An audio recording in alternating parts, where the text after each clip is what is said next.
Welcome to the Transform Sales Podcast, where forward-thinking business leaders come to share their experiences and ideas, learn from each other, and amplify their results together. Hey guys, Amir Reiter here with the Transform Sales Podcast. I got my guest, Dennis O'Hagan from the Rainmakers. Dennis, what's up, man? How are you? Good, man. Thanks for having me. All good. Dennis, so I remember, I think your introduction came from Justin Michaels, right? Yeah, right. I remember, I think we were introduced, and I think it was like within 45 minutes that we had an opportunity for you guys with an agency that was in Sweden or something. I think Sweden. I think you guys are based in Germany. Exactly. So yeah, it was literally, I think, 45 minutes, and you shot over that deal. But anyway, that did not work out. But what worked out that you got me an amazing sales rep. So he's working for us right now and doing an amazing job. You're working with our hire sales freelancer program. That's amazing. I'm happy to hear that. Yes. I'm excited. Well, the good news is that we have to give you 10 deals, and if we close at a 50% rate, that means that we matched correctly. So they were matched correctly, though. I remember that once. That was actually pretty much 80% they were going to go with you guys. So I think that was a good first one introduction. But that's, for me, it was great because I had a company that was regional, right, in your area, and I didn't have an agency in the area, so it's nice to see how just networking, Justin Michaels could make an introduction, and 2 minutes later, I'm safe to say that they probably should have went with your agency, right? So we don't know yet if they made the right choice because it all comes down to the performance. But I appreciate you being on the show. If you could tell everybody who's listening, just who you are, some of your background, and how you got into the sales outsourcing or the sales B2B lead gen industry. Love to hear that story. Yeah, sure. So my name is Dennis O'Hagan. Thanks again, Amir, for having me on this show. You guys with CloudTask are doing an absolute amazing job. I was waiting for an agency, a company that does exactly this, what you guys are doing. So again, thank you. Dennis O'Hagan from Germany. I'm the CEO and founder of the Rainmakers in Germany. And I've been in sales now for roughly 20 years. That means nothing. You can have 1 year repeated 20 times. How can you be in sales for 20 years when you look like you're 33? Yeah, thank you. Almost 40 now. And I jumped into sales head first when I was very, very young. So I started with sales. I was self-employed as in insurance space. So I had, I'll give you a quick story about this. So I started in the insurance space. I was self-employed. And I was meeting individuals that had a normal job in daytime, and at nighttime I could sell insurances to them. So I wasn't making enough money. So at daytime I was working in the call center, appointment setting, selling life insurance, death insurance on the phone. And that is how I got into sales, and then never stopped since. I could not stop selling. I could not stop helping companies grow, making more money, and reducing costs. So what I experienced, I love that story because it's basically like I interpret you just being a winner and not working your butt off and hustling. Right? We say getting into sales. It's like at the end of the day, it's almost synonymous with like getting into high-paying jobs that give you a career to be anything, really. Right? People forget about that. Yeah. So you had a day job and a night job. Day job and a night job, and then eventually it worked out. So it started picking up, and I started making money and started expanding my role, and had a larger region in sales. And I'm in sales, as I said, for 20 years. And what I experienced within many companies is that they have an amazing product that solves a need, that solves problems, and adds value. They have a management that want to conquer the world. They have a staff that are highly motivated, but that's a big but. They are lacking meetings. They are lacking qualified meetings. So their sales rep don't have enough opportunity to sell their product and services. So that's what I experienced. And then I said, okay, there's a huge problem here with all those amazing companies. But for us, being an expert in that space, it seems simple. Yeah, you get on the phone. Yeah. You've got a script or no script, however you think is good. You call a company, introduce yourself, create interest, go there and sell. For us, it's super simple. But for most of the companies, it's not simple at all. So I said, okay, I want to be self-employed, doing that, what I know that works, and I can see that need in the marketplace. Then I started the Rainmakers, and I started the Rainmakers solely delivering qualified meetings to my clients, I pretty fast then found out that that's not enough. We need to be closer to our clients. If we just deliver the meetings, we have another problem. How do they conduct the meeting? How do they enter the meeting? Yeah. How do they follow up? No idea. So at the end of the day, the partnership will probably be not long term because they're not successful. So adding to this qualified meetings, we then said we need to know the market first a lot better. We do mystery shopping. So we find out the top 2-3 competitors. How do they work? What information do they send out? How do they handle? We do mystery shopping. I have to write that down because we lost an opportunity because the buyer wanted the agency to do mystery shopping, which was not common for the agency at the time. And they didn't go with them because of the mystery shopping. So I'm going to write that down, mystery shopping. It's a big deal. Yeah, it's amazing because, first of all, you find out a lot more about the industry, so you are well prepared when starting that relationship. On the other hand, your client or our client then finds out a lot about the competition. So every CEO always asks himself, okay, I'm wondering, how does my competition figure out or how do they handle this and that problem? So with that, you send them a little report, you find out a lot about the industry, they find out a lot about the competition, then you arrange qualified meetings, and that is what separates us, just because we believe it works, we also join the meetings. Because it's a different thing. Very often, inbound or companies that solely rely on inbound marketing come to us and they see, oh, look, inbound marketing too slow. We don't get enough leads. Now we think outbound marketing is the right way for us to go. So they are now used to handling inbound leads. Totally different than outbound.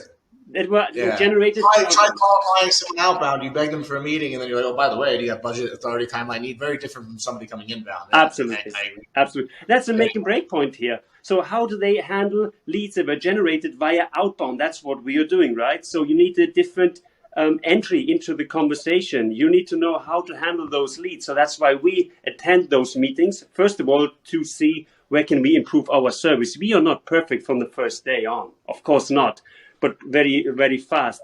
And then we want to see where can our client improve. Yeah. So based on that, we can also offer training and coaching. Yeah. Well, then it's in services like outbound sales, right? Marketing, and like there's always going to be an ROI, an ROS, return on sales, right?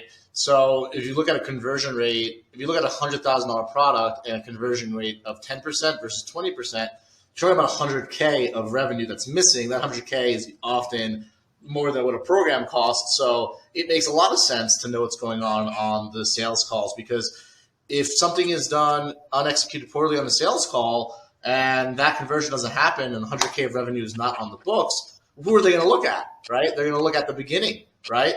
But it's very hard sometimes for people to look in the mirror. But we know that Gong.io is crushing it, multi-billion-dollar company, Chorus, Exact Vision. So we know that it's a whole billion-dollar business telling people to watch their meetings, right? Yeah. It's a whole billion-dollar business for sales coaches, but sometimes when it comes to outsourced sales companies, it's as if these billion-dollar industries don't exist. And your meeting qualified. Well, what about your rep who got on the phone late, rubbed the guy off the wrong way? You know what I mean? So it makes a lot of sense to me.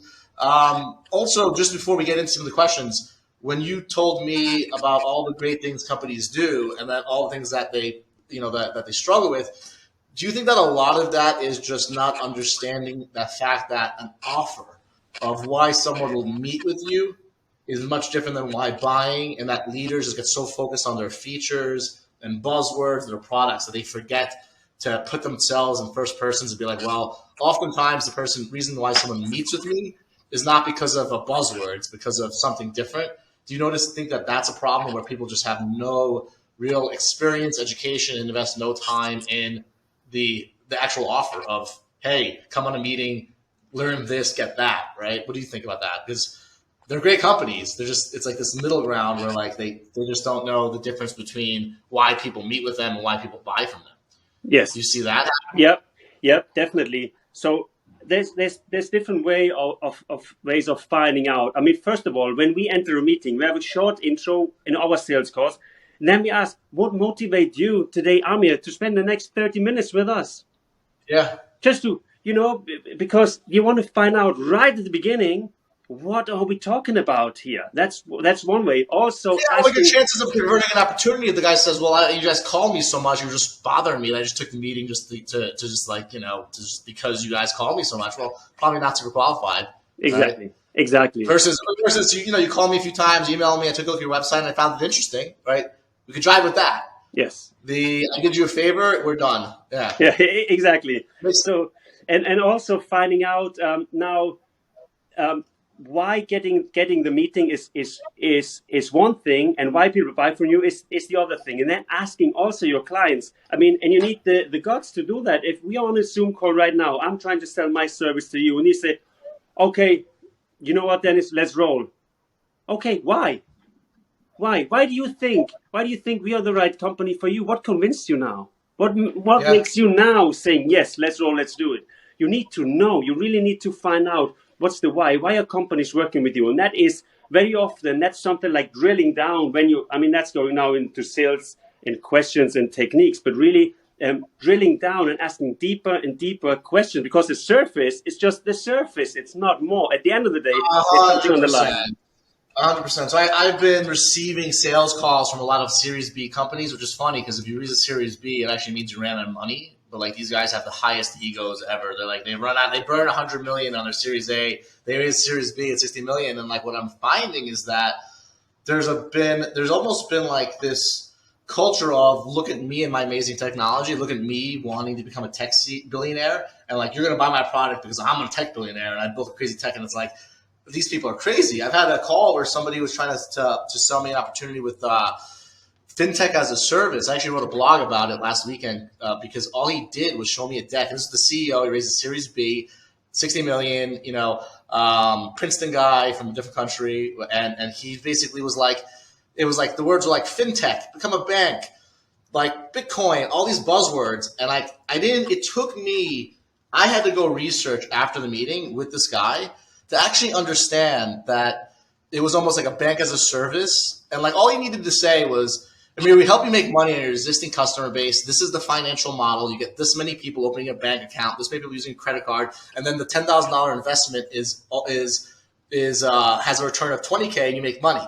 All he did was talk about buzzwords, that they were the disruptive technology. They raised 60 million because they're a billionaire. And I'm like, man, this is a weird thing because people really are getting almost focused on themselves, right? And not on why it's servicing. So it's like, it's interesting you say that because I think it's happening I think people are getting desperate. I think a lot of leaders really thought that they were invincible and unstoppable. And now when the market is getting into restrictive mode, they are finding out that even though you raised $60 million and you spent all of it on your product, you didn't spend anything on product market fit. You spent nothing on marketing. This company I'm talking about, it's funny, they hired an SDR to cold call to sell this $100,000 product to cold people, right? He made a meeting with me because I know him. And now I look at this company and I'm like, you are basically messing yourself over because you're investing nothing into sales and marketing. Anyways, I'm not gonna get too deep into that, but that brought up the whole thing. Let's talk about. I mean, you're absolutely right. And this has to shift and change. I mean, the market was that amazing all the time, so that people still got away with only talking about themselves. And that's what we experience so often. That's why we need to be on the calls of our clients, because you cannot enter such a meeting and then start with a presentation. Well, you can. You won't make money. Oh, yes, you can. You can do a lot of stuff. I mean, you can sit here without your shirt on, and you can. I mean, it always depends how far that will get you, because starting with the presentation, how good and how great you are and your experience, who cares? I mean, what's in it for me? So exactly, it's faster, cheaper, more efficient. We buy things because they're faster, cheaper, more efficient, and you might as well get right into it, right? Yeah. I'm gonna hire the Rainmakers because it's faster, cheaper, more efficient. They have a go-to-market knowledge evaluation plan. You've done it before. End of story, Boom. right? Done. And they should sell the same way, but they're not. So let's start off with it was a good rant we got going on. I want to know about is the buyers that come to you, that book meetings with you. What mistakes are they making? Well, I want people listening to this that have outsourced before and it didn't work out the way they planned, or thinking about outsourcing sales, or just generally, what are the mistakes they can avoid? Let's let them listen to it so they can hear it from themselves. Okay, I know. We'll prioritize this. Okay, there's two things to avoid. You know, when when your viewers, your listeners, when they are looking for an outsourcing company, for me, the number one thing is don't believe everything you hear. Honestly, don't believe what you hear. Have the company show you. Really, that's the best advice I can give. Have the company show you that they know and what they are telling you. So don't get fooled by pretty marketing material. Exactly. Don't get fooled by pretty marketing. That's what you're saying, right? Show me the facts. Show me the car facts, because the companies that have the nicest marketing material oftentimes have the worst car facts. It's kind of a weird balance. True. Yeah. True. Okay. Show me. Who so are you? Buyers are coming to you, and buyers are making the mistake of not asking to see the real facts, basically. Yeah, and I want to see. So they should ask me. Okay, look, Dennis, we are a manufacturing company. Do you have any manufacturing companies, for example, in your portfolio? Yes. Okay, who is it? That and that company. May I call them? I call them? How's the work? I offer that to our clients all the time. Yeah, call them. Be convinced through what our clients are saying. How is the cooperation working out? Did they really do what they said they will do? How successful is it? How is it working together with them? Is it easy? Yeah. So that is the first advice, and for me the most important advice. How can they prove? Yeah. Do you think that people should do that during the beginning of the sales cycle, or after they narrow down to their top 3 and they're about to pick one? Well, if you can have a short list, then it makes life more easy. Then you just have to really check 3. Yes, that's what I would. Yeah, because I think a lot of people are like hesitant to give case studies because some of their times their reference calls, sometimes their buyers are busy, but like it doesn't make sense, right? But these are things you should ask for, right? Not get fooled by reviews and things like that can be faked, all that kind of stuff. Yes. What else comes to mind that buyers are making? Like, besides that? Does anything else come to mind? Yes. Finding that, and then after deciding, when you work with an outsourcing company that helps you with the leads, then really you have to have a follow-up process in place. That's something you cannot just expect. You work now with a lead gen company. They deliver leads. There is work that has to be done afterwards, because otherwise there will be huge disappointment. You have a great company that delivers amazing leads to you, companies that are willing to discuss and pay money. But if you then enter the meeting in the wrong way, it's over before it has already been started. So what I'm saying is have a script, know what you're doing in that meeting, how you start the meeting, how you end the meeting, and then have a follow-up process in place. If not, don't waste the time and money now. Have a structured process first, and then go to a lead gen company or ask the lead gen company to support you. What happens after we receive the leads? Because very often... I'm like 100% too. What you're saying also makes sense, because we live in a world where, like, if somebody knew they had a problem, they need to buy now, they use Google, they use SEO, that might be called inbound, right? They're going to buy quickly. But if we're expected to educate people on their product, right? Like, I believe outbound is educating people to become inbound or an SQL right away. If somebody is straight up saying, "Hey, Dennis, this is awesome. I like this product. I can see how this is faster, cheaper, more efficient. But like, I'm gonna be heads down for 6 months, and I gotta start this at 6 months." And then you as the SDR agency are trying to force a meeting because you're getting measured on that meeting. He's not gonna buy. He's gonna be annoyed, right? If someone says, "Hey, call me in 6 months, I'll be interested," you're like, well, why don't we just come to the meeting now, learn now? He's gonna, these, like, people have they're like, "No, I gave you a chance. Now you're pushing me," but they're getting pushed because this concept of I need qualified meetings, but you don't. You need to execute your go-to-market plan, your revenue plan, and the reality is, because what I'm listening to you is that the mistake people make is that they don't really fully understand their buyer cycle. And they expect that an outsource company is going to take a buyer and put him through a cycle faster than humanly possible, and that's just not how it works, right? And up to your example, I had a call with a company that wanted to outsource sales again, and I used the word again because they fired their agency. And I asked them a question. I go, "Why do you want to outsource sales again if you did it before and you failed?" And they said, "Well, it's because at the time we didn't get an ROI, but 2 years later someone called us from that campaign and bought the service, which was $1 million. So we made money on it. They just didn't know." And I wanted to tell them, I was like, "Well, isn't that the obvious case? Like, if you're contacting people, they're opening your emails, they're clicking, they're becoming aware of your product. Like, we know that people people might buy, like if you're dehydrated with water, you'll buy water in the moment. If you have something you really like and it's part of it, but you have other things in place, businesses don't work on your timeline, right? So Correct. do you think that people just really lack, they're like, as a buyer, do you notice that buyers are like very picky, how they buy, how they work, but then as they sell, they almost want you to push people through a sales cycle faster than they would themselves? Well, yeah, you are now touching two major topics. First of all, I believe if you are a buyer, no matter what you buy, the way you behave, if you're an idiot, for every sales call that comes in, you are rude, you're not polite, you're basically an idiot. You just don't communicate the way you would love people communicate with you when you are the seller. So I believe if you make decisions fast as a buyer, if you make them, you think about it, you evaluate, boom, decide and move on.